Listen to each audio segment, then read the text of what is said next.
nom de notre Seigneur Jésus-Christ. Amen. Je vous salue tous au nom de Jésus-Christ.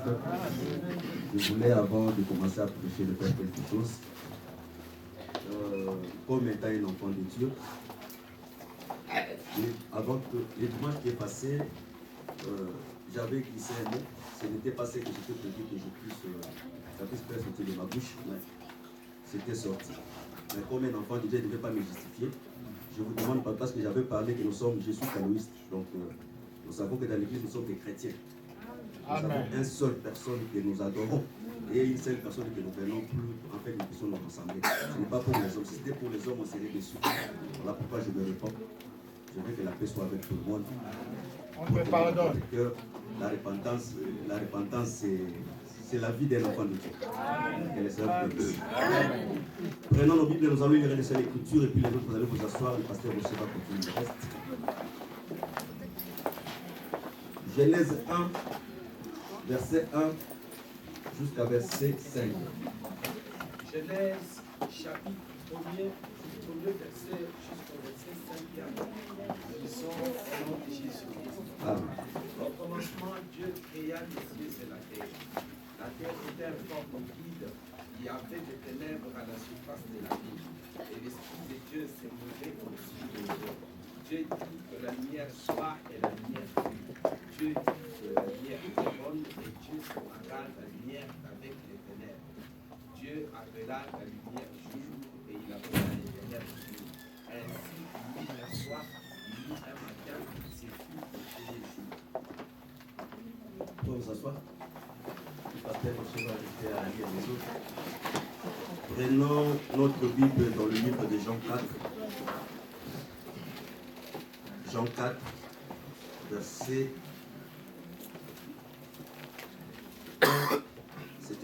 C'est une longue lecture, mais il peut sauter, je trouve que ce lien. Jean 4, verset 1 jusqu'à 7.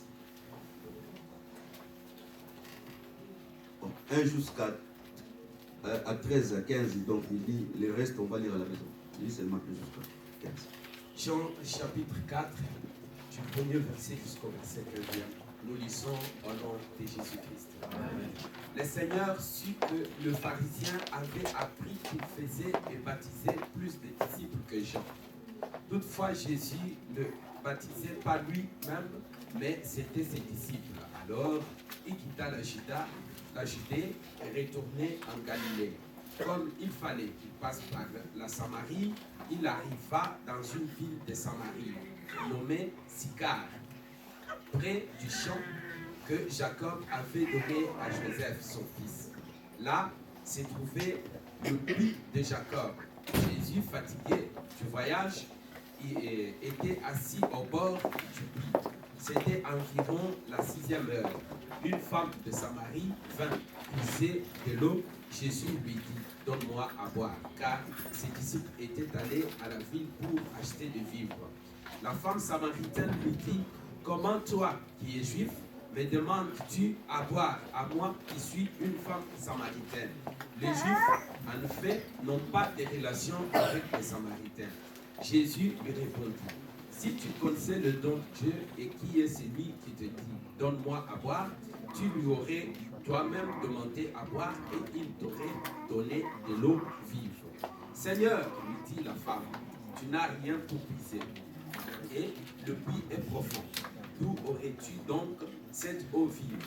Es-tu plus grand que notre père Jacob, qui nous a donné ce puits et qui en a bu lui-même, ainsi que ses fils et ses troupeaux?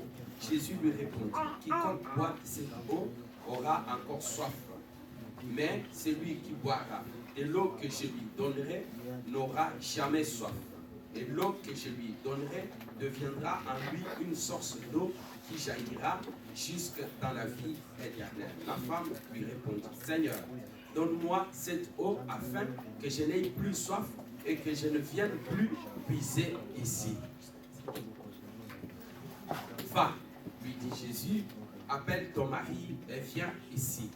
La femme répondit, je n'ai point de mari. Jésus lui dit, tu as eu raison de dire, je n'ai point de mari, car tu en as eu 5 maris, et celui que tu as maintenant n'est pas ton mari. En cela, tu as dit vrai. Seigneur, lui dit la femme, je vois que tu es prophète.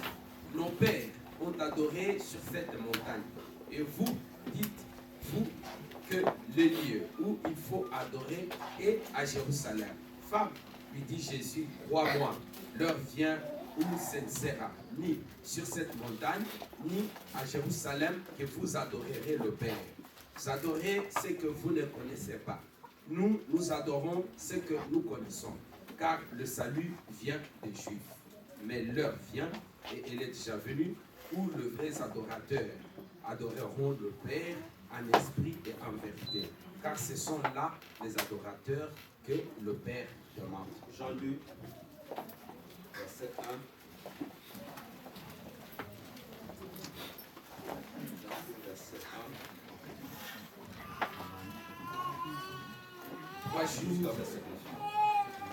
3 jours après, il y eut des noces à Cana, en Galilée.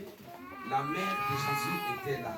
Jésus fut invité aux noces avec ses disciples. Le vin ayant manqué, la mère de Jésus lui dit, ils n'ont plus de vin. Jésus lui répondit, femme, qu'y a-t-il entre moi et toi? Mon heure n'est pas encore venue. Sa mère dit au serviteur, faites ce qu'il vous dira.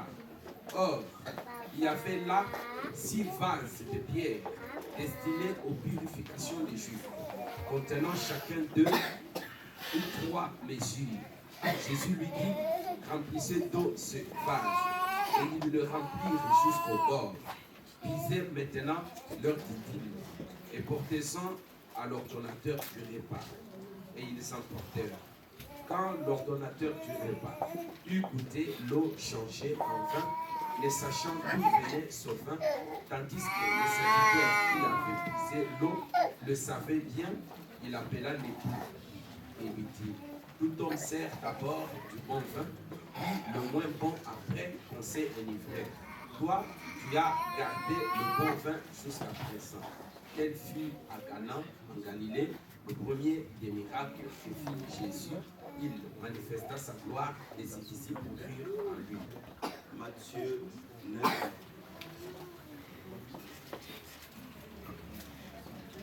Verset 16 à 17. Matthieu 9, 16 à 17. Personne ne met une pièce de drap neuf à un vieil habit, car elle emporterait une partie de l'habit et la déchirerait, serait pire. Et la déchirure serait pire. On ne met pas non plus du vin nouveau dans de vieilles outres. Autrement, les outres se rompent, le vin se répand et les outres sont perdues, mais on met le vin nouveau dans des outres neuves, et le vin et les outres se conservent. Pour terminer, Proverbe 20, verset 5.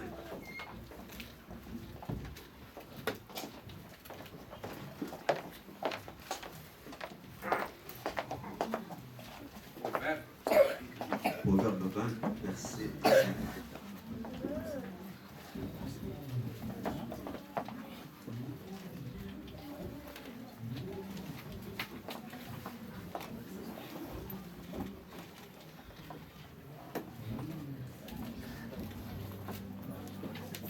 Verset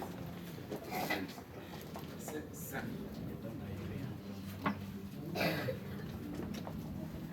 Les desseins dans le cœur de l'homme sont des eaux profondes, mais l'homme intelligent sait y puiser.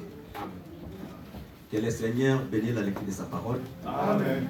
Bon, vous avez un problème. Il faut avoir l'habitude quand on dit que le Seigneur bénit la lecture de sa parole. Parce que ce n'est pas moi, ça c'est vraiment la parole de Dieu. Que le Seigneur bénisse la lecture de sa parole. Amen. Et je vous salue tous au nom de notre Seigneur Jésus-Christ. Je crois bien nous parlons sur la création. Par la grâce de Dieu, je commence toujours à exhorter avant de prêcher. La Bible me dit ceci, je crois bien dans le livre 18. Il y avait une femme qui était veuve, son mari était mort. mais il allait chez les juges, en fait, les juges pour leur faire justice. Mais ma Bible me dit ceci, ces juges ne craignaient pas Dieu. C'est-à-dire, cette femme avait la notion que les juges ne craignent pas Dieu. Mais il avait un problème, celui aussi qui pouvait délibérer les problèmes, c'était que les juges. Il ramenait son problème, c'est les juges.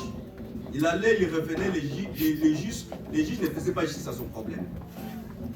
Mais le fait d'aller plusieurs fois, les juges, même s'ils n'avaient pas besoin de trancher le problème, mais à cause de l'importunance, il dit non, il faut que je donne raison à cette femme. Il a donné raison au problème de cette femme. Je me pose maintenant la question, je vais entrer maintenant dans la pensée de la Bible. Parce que tous les contraints du pays savaient que les juges ne craignaient pas Dieu. Et les juges ne rendaient justice à personne. Maintenant, posons-nous la question. Maintenant, si quelqu'un a un problème, il veut aller chez les juges, il demande les conseils aux gens qui sont tout autour de lui. Est-ce que je peux aller chez les juges? Je crois que tout le pays dira non, les juges ne craignent pas Dieu. Et les juges ne donnent raison à personne. Mais si on demandait cette femme qui était partie chez les juges, le seul qui peut avoir les langages différents de tous les pays, ce n'est que cette femme. Parce que cette femme pouvait dire, si les problèmes des autres, ils ne tranchent pas, mais dis-moi, mon problème, il a tranché. C'est-à-dire, qu'est-ce que nous voulons dire par là? Nous voulons expliquer les gens comme ça. Le monde, la philosophie, les raisonnements croient que Dieu ne donne pas de solution. Parce on va se poser des questions. Pourquoi il y a des malades? Pourquoi il y a de l'injustice? Pourquoi il y a ceci? Ce sont des questions que les gens vont se poser. C'est-à-dire, si on a ramené notre problème à Dieu, comment les gens qui prient n'ont pas de solution? Mais moi qui ne prie pas, si j'ai ramené ce problème. La seule qui peut avoir le langage différent, c'est celui dans sa vie qui a déjà goûté la main de Dieu. Celui qui a déjà palpé la main de Dieu, il aura un langage différent avec tout le monde. Parce que Dieu dans le monde, il semble comme s'il n'agit pas. Mais si tu demandes les gens comme nous, que nous vivons, nous marchons, ça c'est la grâce venant de Dieu. C'est-à-dire, je te dirais que si pour les autres, les dieux ne fait rien, mais dis-moi, les dieux que nous avons créés, pour moi, il a fait quelque chose. Amen. Que le Seigneur vous bénisse. Nous allons encore exhorter une deuxième petite exhortation. La Bible dit, le royaume des cieux semblable à un semeur qui est sorti. Il a semé la semence. Veillez sur la semence ou pas, la Bible dit, la semence produit les tiges produisent les fleurs, et le fleur produit les fruits. Quand tu regardes l'arbre, quelle que soit sa hauteur, quel que soit le métier de ses fruits, la vie de tout cet arbre était que dans le petit grain de la semence qui a été sémée. C'est-à-dire, quand on voyait la semence, même si on ne voyait pas l'arbre, même si on ne voyait pas les feuilles, mais la vie de l'arbre se trouvait dans la petite graine de la semence. Et le prophète Jésus nous dit ceci dans Matthieu 13, la semence c'est la parole de Dieu. Et nous voulons dire à toute personne qui est venue aujourd'hui que la parole, dans la parole, c'est là où Dieu a mis toutes ses promesses. C'est-à-dire, même si nous ne parlons pas de la guérison, mais sache-le que dans la semence, il y a la guérison. Même si nous ne parlons pas de la prospérité, mais comme la vie de l'arbre se trouve dans la semence, c'est-à-dire aujourd'hui, toute la vie de Dieu se trouve dans la parole de Dieu. C'est-à-dire, si même nous voulons pas... Parce qu'il y a pourquoi on dit cela? Parce que des fois, quand quelqu'un veut dormir, il prend sa Bible, il met sur la tête. Il dit, comme la Bible, je me les mets sur la tête, aujourd'hui les démons ne vont rien me faire. Mais je te dis que la Bible ici, les gens qui filment les chambres, ils peuvent facilement prendre les feuilles et filmer avec ça les chambres. Quelqu'un, il ne peut même pas prier, mais il prend la croix, le signe de la croix, il met dans sa maison. Il dit, comme j'ai mis cette signe ici, si le diable vient, il voit cette croix ici, il ne va pas entrer. Mais je te dirais que même dans la science, il y a certaines croix qui n'est pas la croix de Jésus. Que le Seigneur vous bénisse. C'est pour vous dire seulement que la croix aujourd'hui, la croix c'est cette parole que nous sommes en train de prêcher. Quand tu crois à cette parole, la croix devient une réalité dans ta vie. Que le Seigneur vous bénisse. Nous parlons sur la création. Aujourd'hui on serait un peu trop bas, mais on va jouer un peu sur l'échelle parce que dans la maison il faut que les enfants et les âgés puissent manger. Et surtout quand les enfants ne mangent pas, c'est là où il y a beaucoup de bruit. Donc nous allons un peu jouer sur l'échelle, on va monter et puis on va descendre. La Bible dit ceci. Au commencement, Dieu créa les cieux et la terre. Nous avons dit avant que le ciel et la terre existent, il y a ce que nous appelons la création invisible. La création invisible, c'est Dieu sur le plan éternel, le Dieu qui n'est pas visible. Nous avons dit que Dieu a donné à l'homme sa nature, parce que l'homme, ce n'est qu'une portion de la divinité. De la même manière, avant que Dieu puisse créer quelque chose, Dieu prend le temps de penser.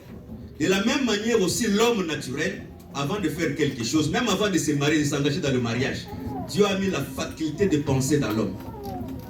Donc cette faculté, c'est la faculté de Dieu. C'est-à-dire, un homme responsable, parce qu'il y a des hommes responsables, il y a aussi des hommes irresponsables. Un homme responsable, avant de faire quelque chose, il doit premièrement commencer à penser, à mûrir sa pensée pour faire la chose qu'il veut faire. Mais s'il n'est pas responsable, ça peut monter seulement à la tête, il le fait. Mais Dieu, dans sa nature, Dieu a commencé à concevoir un plan, c'est ce plan que nous appelons le plan éternel de Dieu. Or, ce qui est invisible, c'est ce qui est éternel. Nous avons tenté de dire ceci. Tous les prophètes ont parlé des choses terrestres. Même Dieu, quand il a donné la promesse à Adam, Dieu lui a dit garder le jardin, cultiver. C'est-à-dire, la promesse que Dieu a fait à Adam dans le jardin, c'était une promesse terrestre. Même quand Dieu a dit à Moïse, Dieu disait toujours à Moïse par rapport aux promesses terrestres, quand tu obéis à la loi, tu vas vivre longtemps sur la terre. Quand tu obéis à la loi, tu seras la tête et non la queue. Quand tu obéis à la loi de Dieu, tu seras béni dans tout ce que tu entreprendras. C'est dans d'autres termes, avant que nous puissions entrer. Avant la bénédiction, c'est premièrement l'obéissance à la loi de Dieu. Quand tu obéis seulement à la loi de Dieu, la bénédiction, là, c'est automatique.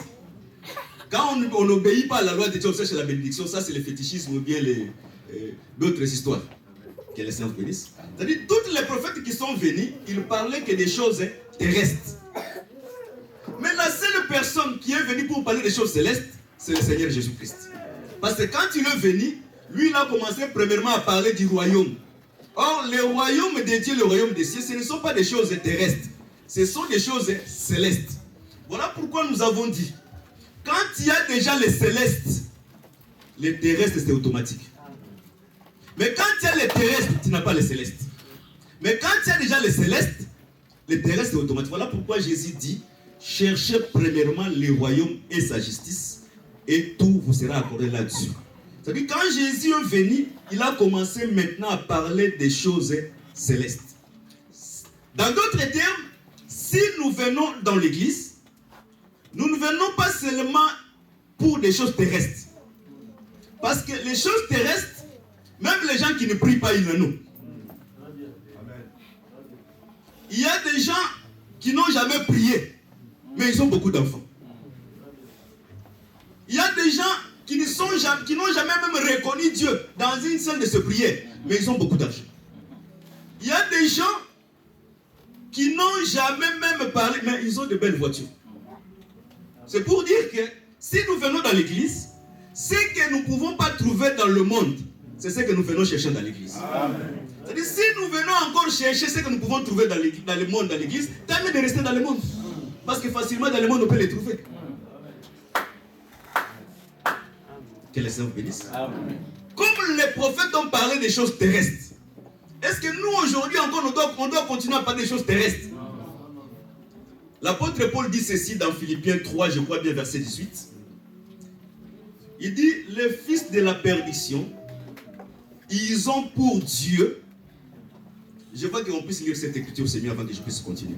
Philippiens 3.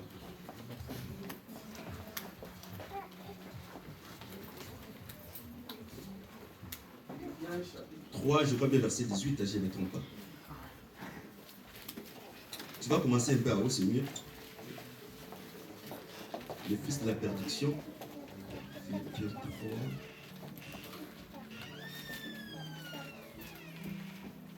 Commence par le verset 18 à 19. Ok. C'est lui, il en est. Bien, commence par 16. Hein?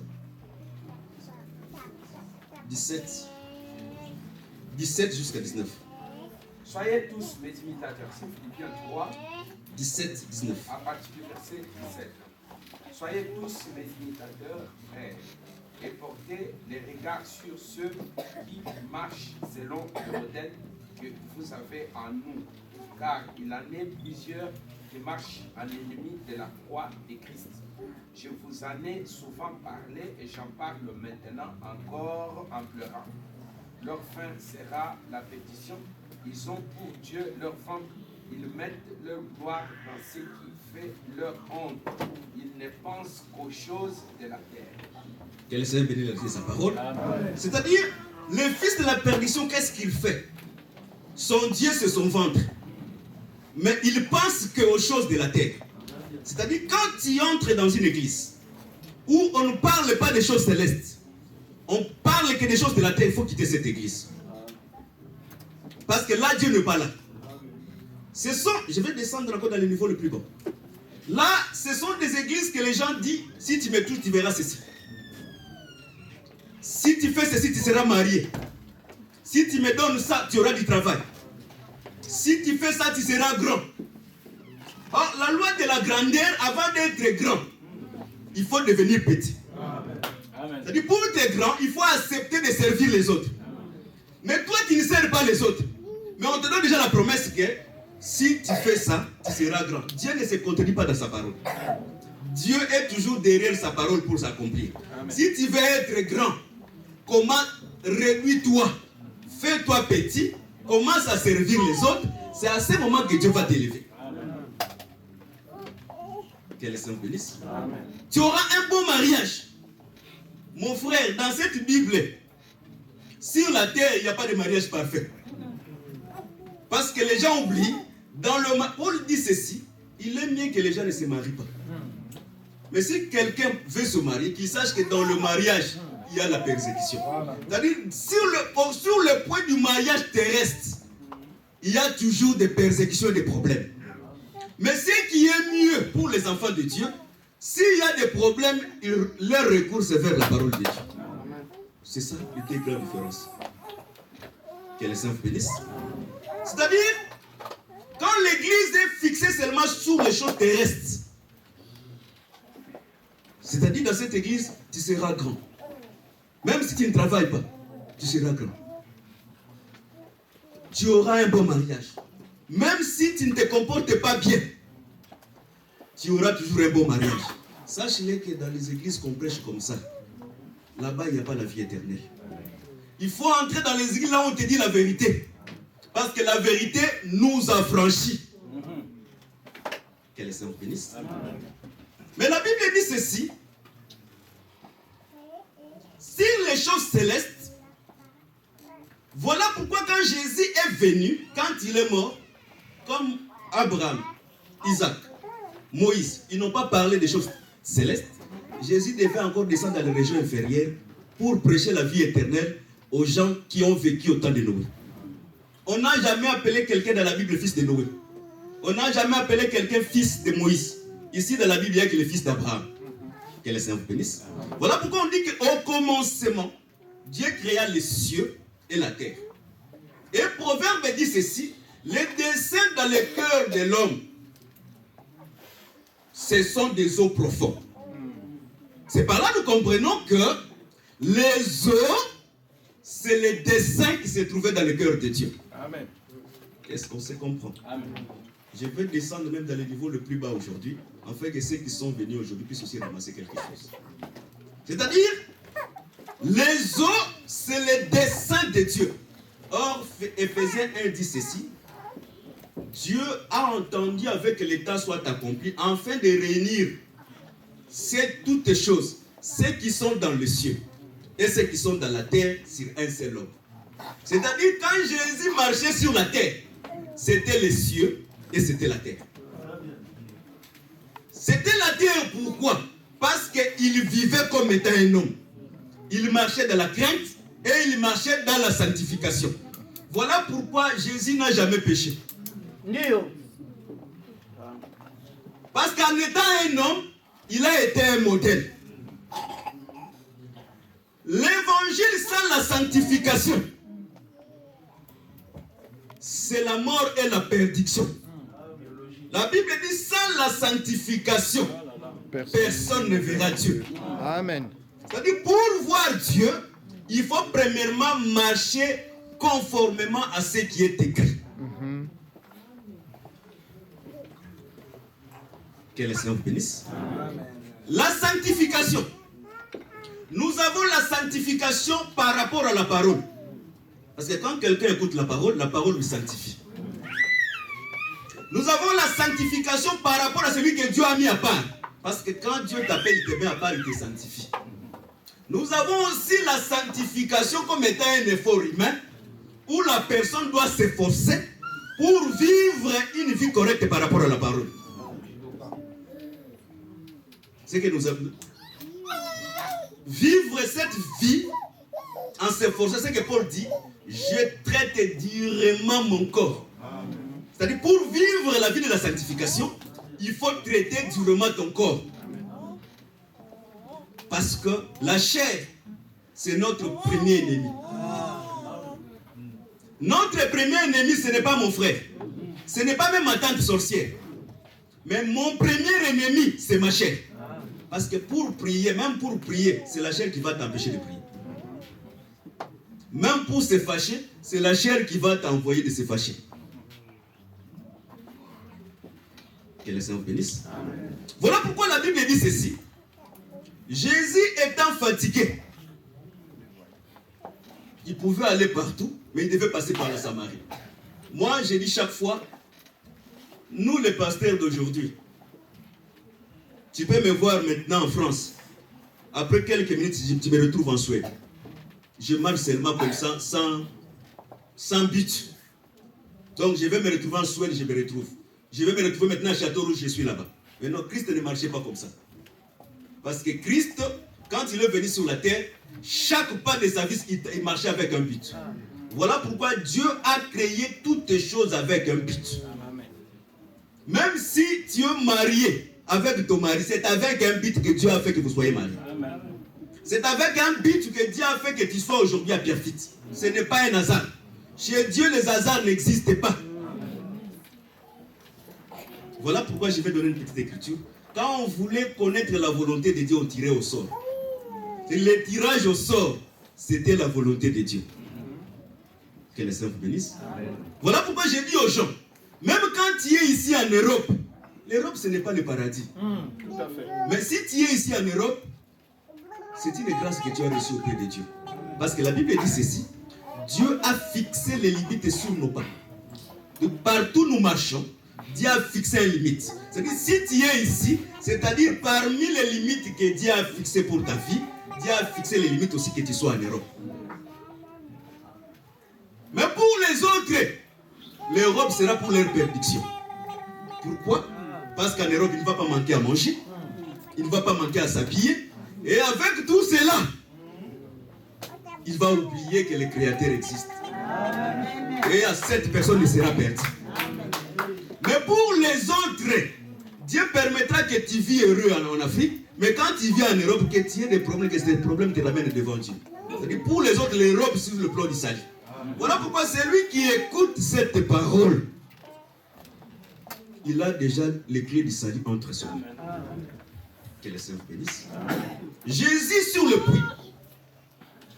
Et sur le puits, il voit la femme samaritaine vient. Mais avant que la femme samaritaine vienne, Jésus envoie les disciples pour aller chercher à manger. Je crois, dans notre évangile, nous disons que Jésus a chassé les disciples. Parce que Jésus ne pouvait pas parler avec des peuples à la fois. Que le Seigneur vous bénisse. C'est-à-dire, quand Dieu parle avec l'Israël, l'Église est absente. Quand tu parles avec l'Église, l'Israël est absent.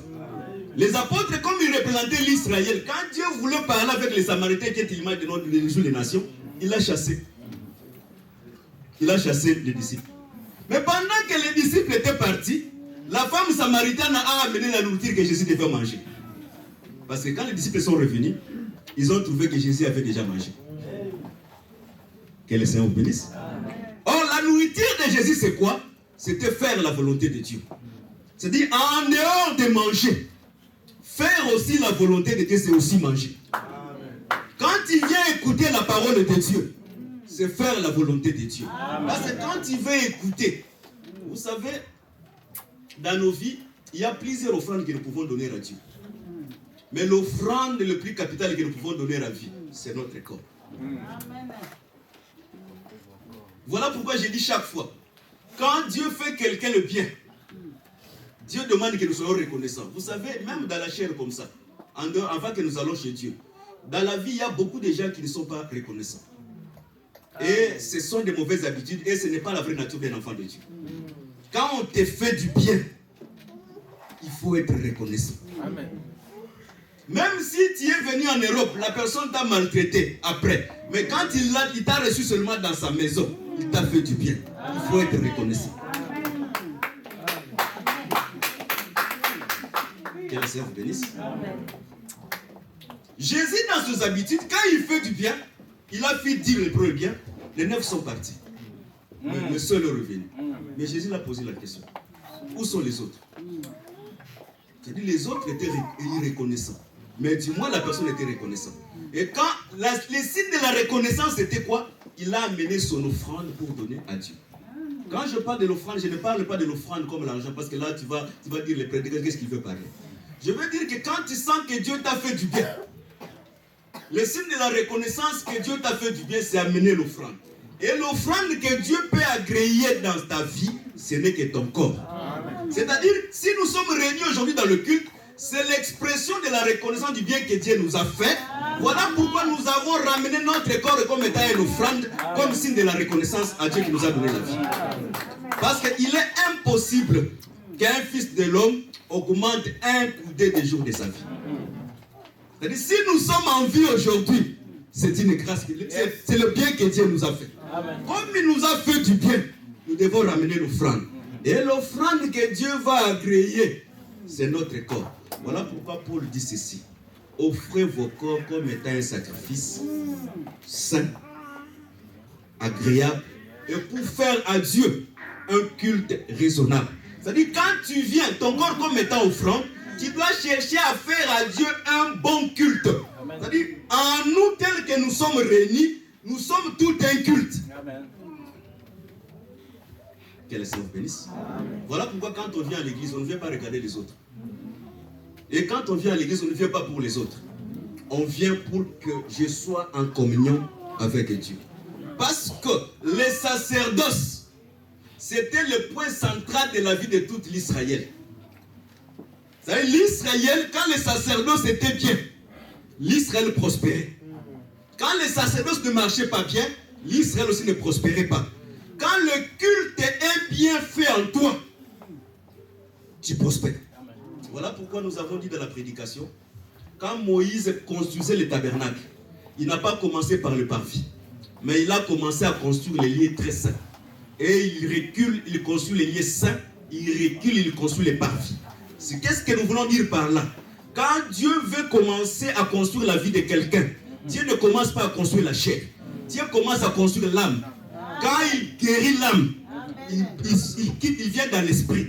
Parce que l'esprit aussi, vous savez, je vais avancer. Dans l'esprit, qu'est-ce qui se passe dans l'esprit? La Bible dit, quand Dieu parle de l'impudicité, la Bible dit, soyez saints de l'esprit et saints dans la chair.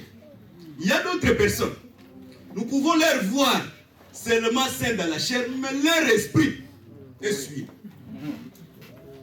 Voilà pourquoi la sainteté, ça se trouve premièrement dans la première dimension, dans la conscience, dans l'esprit de l'homme. Et cette vie doit se manifester dans la chair. Tu ne peux pas dire que tu es prospère, mais aussi longtemps que le péché habite dans ton âme. Mais pour que la prospérité commence dans ta vie, il faut premièrement que la parole abonde abondamment dans ton âme. Parce que la parole, c'est le sang qui sanctifie ton âme.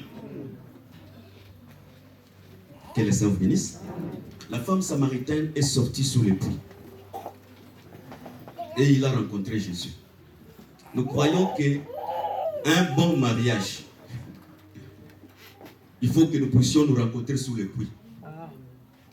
Et celui qui doit arriver le premier dans le puits, c'est l'homme. Que le Seigneur vous bénisse. Parce que si l'homme arrive premièrement dans le puits, l'écriture de Paul qui dit que s'il a des questions à demander, qu'il demande à son mari, parce que le mari est déjà instruit. Quand nous disons que l'homme est arrivé premier, ce n'est pas par rapport à la chair. Parce que dans la chair, tu peux venir le premier, mais tu n'as pas la compréhension de la parole. C'est ça. Quand nous disons le premier, c'est par rapport à la maturité. Parce qu'on ne peut pas s'engager dans les liens du mariage sans pourtant atteindre la portion de la maturité. Voilà pourquoi tu verras ceci. Jacob, quand il est parti chez Laban, avant que Jacob puisse s'engager dans le mariage, la Bible dit Jacob a fait 30 jours. Lisez bien la Bible. Il a fait 30 jours. C'est-à-dire, après 30 jours, c'est à ce moment qu'il s'est prononcé pour l'engagement. Or, le chiffre 30, c'est le chiffre qui permet Lévi d'entrer dans le sacerdoce, qui est le chiffre de la maturité. C'est-à-dire, l'homme peut s'engager dans le mariage si seulement il a atteint la maturité. C'est-à-dire, l'âge de l'homme, ce n'est pas l'âge physique. L'âge de l'homme, c'est la maturité. Amen. Tu peux être, il y a des noceurs ici. Ils connaissent l'évangile comme leur frère. Maintenant, si même tu es plus âgé que lui, mais la dimension qu'elle elle le connaît, c'est elle maintenant qui va t'instruire à la maison. Donc, au lieu que toi tu portes les pantalons que vous dites là, elle va porter les pantalons. Il va commencer à te dire les mystères, ceci dit ceci. Le mystère, cela dit cela. Le mystère, cela. Voilà pourquoi nous croyons que la maturité, c'est l'homme. Et la femme est venue. Jésus a dit, donne-moi des loups. La femme a commencé, nous, les Samaritains, et vous, les Juifs, il n'y a jamais eu l'entente entre nous et vous. Jésus dit, si tu connaissais les dons de Dieu, c'est toi qui allais me demander de l'eau. Et de l'eau que je t'allais donner devait couler, devait devenir comme une source d'eau vive. La femme dit, tu n'as rien pour puiser. Et le puits est profond. Comment tu vas puiser de l'eau? Qu'elle est sainte bénisse. Or, il n'a pas compris que le dessein dans le cœur de l'homme, ce sont les eaux profondes. C'est l'homme sage qui est capable de puiser ce qui se trouve dans la profondeur. Il a oublié que celui qui était devant lui, c'était l'homme sage qui pouvait puiser dans la profondeur. Que le Seigneur bénisse. Or, l'homme sage, c'est qui? L'homme sage, c'est le Saint-Esprit. Parce que la Bible dit ceci. Qui connaît les choses de l'homme? Ça, c'est 1 Corinthiens 2, verset, je crois, 10. Qui connaît les choses de l'homme? Si ce n'est que son esprit. Parce que l'esprit sonde de tout, même la profondeur de Dieu. Amen. Que le Seigneur bénisse. C'est par là que nous comprenons facilement. Le ministère, c'est le fil qui puise dans la profondeur. C'est-à-dire, le puits, l'eau du puits, empêchait premièrement cette femme de voir la seconde puits. Malgré qu'il prenait l'eau du puits n'a pas enlevé l'esprit de conflit dans la vie de cette femme. Nous sommes dans l'église, les gens écoutent la parole de Dieu, mais cette parole pour les autres, ça continue toujours à alimenter l'esprit de conflit. Vous savez, c'est le même vin et le même pain que Judas a mangé. C'est le même vin et le même pain que les apôtres ont mangé. Mais pour Judas, c'était le pain tremblé. C'est-à-dire, Jésus a pris le pain, au lieu de briser le pain, il a mis le pain dans le vin. C'est-à-dire, pendant tout ce temps que Jésus marchait avec Judas, Judas était un homme bon. Mais le jour qu'il a mangé le pain tremblé, c'est le jour où le démon est entré dans la vie de Judas. Lisez bien la Bible. Quand on l'a donné seulement le pain tremblé, l'esprit mauvais, les démons ont entré dans le corps de Judas pour accomplir maintenant la volonté de Satan. Mais pour les pierres, parce que Christ dit, si vous mangez ma chair, et vous buvez mon sang, vous avez la vie. C'est-à-dire pour les apôtres, c'était le salut. Voilà pourquoi nous croyons que le sang de Jésus, ce n'est pas pour jeter sur le vêtement. Le sang de Jésus, ce n'est pas pour mettre sur le lit. Parce qu'il y a des gens qui prient, Seigneur, jette le sang sur le lit. Jette le sang sur ma nourriture. Moi, des fois, quand j'écoute ces prières, j'ai des fois, Seigneur, exhorte la personne. Que la nourriture qu'il veut manger, que le sang descend là-dedans.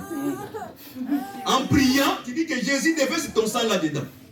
Maintenant, le sang vraiment physique entre dans ta vase. Je ne sais pas si tu vas manger, tu vas fouiller ou tu vas faire encore un point d'interrogation. C'est pour dire que le sang, ce n'est pas pour la nourriture. Le sang, c'est pour le salut de l'âme. L'âme de l'homme est chère. Jésus ne va pas venir pour seulement verser son sang pour ta nourriture. Ni pour ton matelas, ni pour ta maison. Nous avons le respect du sang. Parce que nous savons que dans le sang, nous avons l'expiation du péché. Quand tu écoutes la parole, tu es sanctifié. Tes péchés sont expiés au nom de la parole. Quand nous parlons de ça, on ne peut pas échapper les gens qui envoient le feu pour les démons. Que les saints vous bénissent. Il y a des gens, quand il veut prier maintenant, il va élever sa voix. Seigneur, que le feu descende sur les démons. Le feu sur ma tante, le feu sur mon oncle. Oh. S'il prie beaucoup en français, il trouve qu'en français ça ne va pas. Il prie en anglais. Moto. Quand il trouve que ça ne va pas, il va en anglais. Fire. Là vraiment il transpire, il tremble. Je vous dis sincèrement, les démons connaissent la parole de Dieu. Parce que les jours que Jésus devait chasser les démons qui étaient dans le fou de Gadara, les démons ont rappelé Jésus. Il dit, tu sais maître que ce n'est pas notre temps. Envoie-nous seulement dans le pourceau. C'est-à-dire, Jésus pour sauver un seul homme dans une famille, Jésus peut faire perdre toute la famille à cause d'un seul homme. Parce que tous les porcs aujourd'hui, ce ne sont pas des porcs physiques. Les porcs, c'est les hommes animaux qui se trouvent dans nos familles. Si Dieu voit que dans nos familles, il y a des sorciers qui nous compliquent, si Dieu veut que moi je puisse être les chemins de mon salut, Dieu va faire périr tous ces gens. Afin que moi seul, je sois sauvé. C'est-à-dire, voilà pourquoi quand on a élevé les démons, on a pris 2000%. 2000 à peu près. C'est-à-dire, Jésus peut tuer 2000 personnes pour un seul élu. Voilà pourquoi s'il faut jouer, il ne faut pas jouer avec les élus. C'est-à-dire, les démons avaient la notion que ce n'est pas notre temps. C'est-à-dire, Christ aujourd'hui, il nous a seulement donné le pouvoir de chasser les démons. Même si tu brûlais les démons, il ne sera pas brûlé. Je vais m'expliquer. Tu dis, c'est l'esprit de l'impudicité qui te menace. Seigneur, je brûle les feux de l'impudicité. Brûle l'esprit de l'impudicité. Brûle. Un mois. Parce que quand tu pries, tu as même quand même la foi dans ta conscience que j'ai chassé l'impudicité. Par la discipline de la chair, je ne vais pas fuir l'impudicité parce que j'ai chassé l'impudicité. Après 5-6 jours, tu tombes encore dans l'impudicité. Dis-moi, les démons là que tu avais brûlé, il était brûlé ou il n'est pas brûlé? Parce que s'il était brûlé, tu n'allais plus tomber dans l'impudicité. Mais si tu es tombé dans l'impudicité, c'est que les démons n'est pas brûlé. C'est-à-dire le pouvoir de brûler les démons, ça c'est réservé à Dieu. Et ce n'est pas aujourd'hui. Quand tout sera fait, Dieu va prendre les démons et les jeter dans les temps de feu.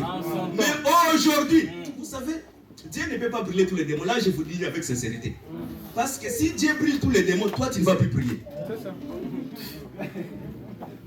Si tu pries encore, parce que tu sais que les démons existent encore, les sorciers sont là.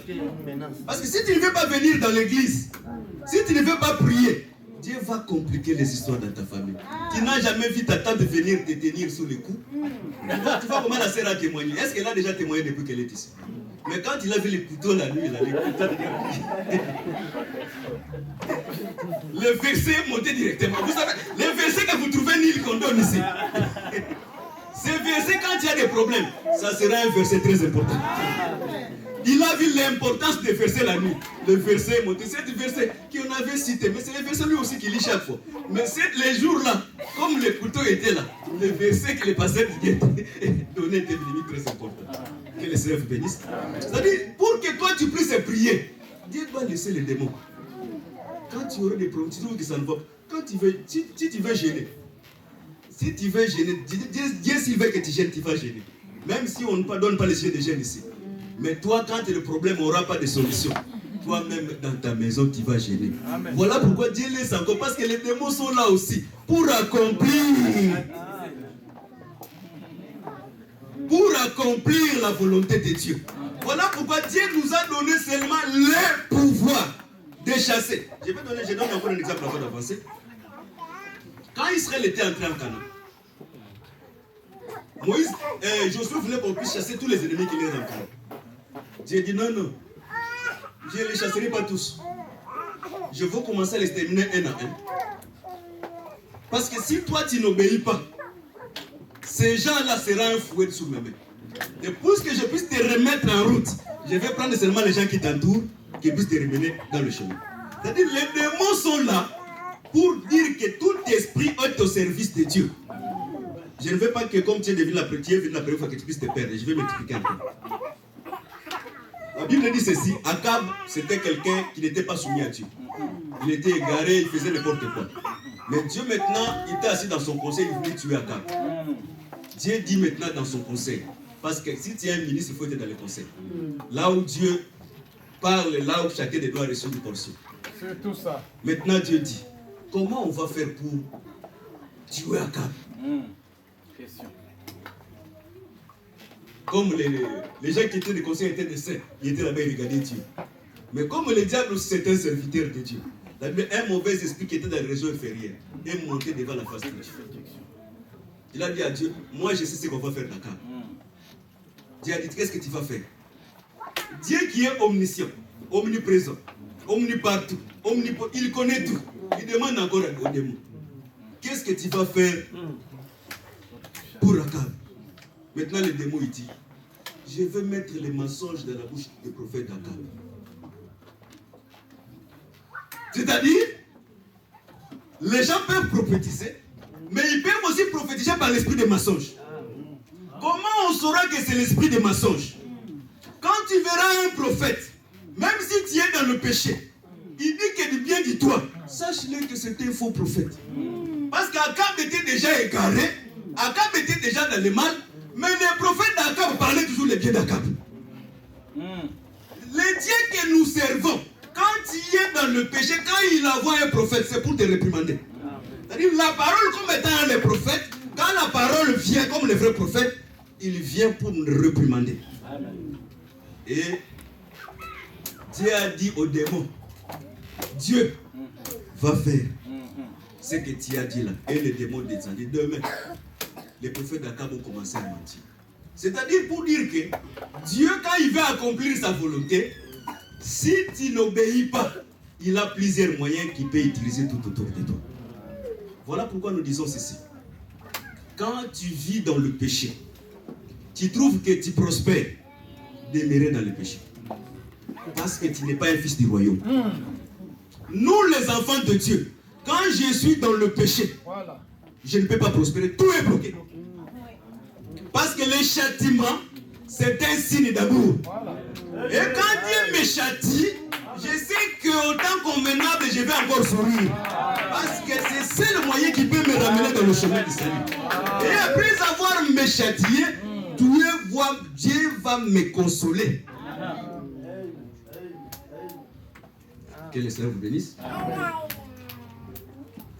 La femme, mais vous les Juifs, et nous les Samaritains, il n'y a pas d'attente. Vous dites, Jacob nous a dit d'adorer Dieu sur cette montagne.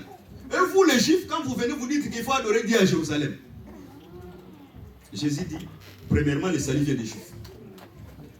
Parce que pour que l'humanité soit sauvée, Dieu devait entrer dans les tribus de Juda.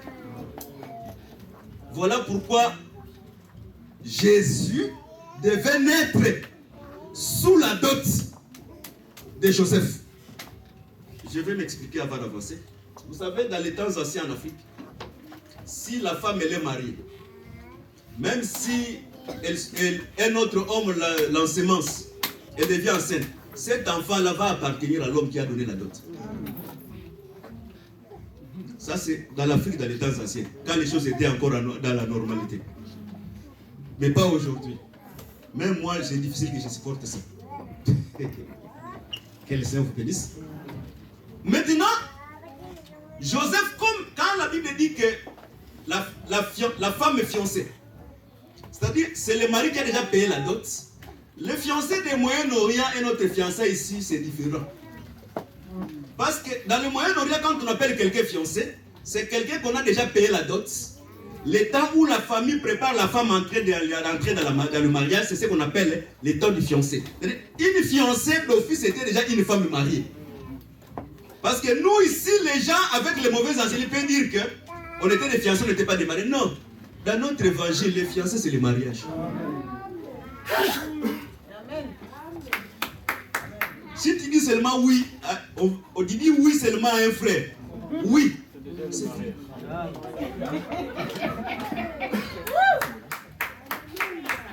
Voilà pourquoi dans la doctrine, même beaucoup de femmes ont beaucoup de frères et de femmes ont beaucoup de problèmes.